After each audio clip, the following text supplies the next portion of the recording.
In this problem, we're going to solve a quadratic equation in the complex number system. We want to solve the equation 4x squared minus 4x plus 5 equal to 0 in the complex number system. We notice that this is a quadratic equation in standard form. This is the form ax squared plus bx plus c is equal to 0. So we'll go ahead and use the quadratic formula here, and we identify that a is equal to 4, b is equal to negative 4, and c is equal to 5. The quadratic formula, x is equal to negative b plus or minus the square root of b squared minus 4ac, all divided by 2a. So we'll plug in our values for a, b, and c.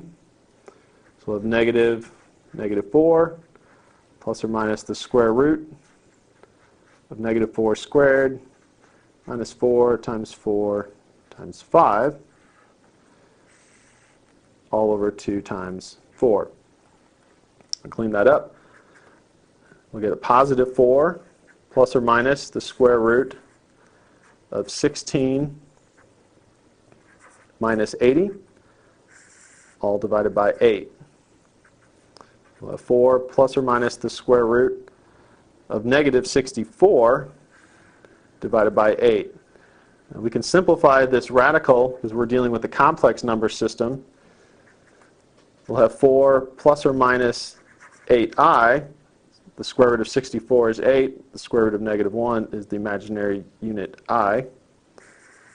All of that divided by 8. There's a common factor of 4 that we can cancel.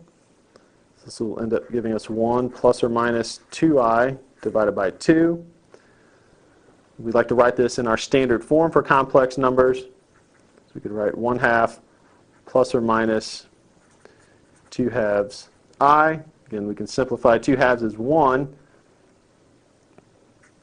So we'll end up with 1/2 plus or minus I. And if we write this in our solution set form, the solution set will be 1/2 minus I, 1/2 plus I.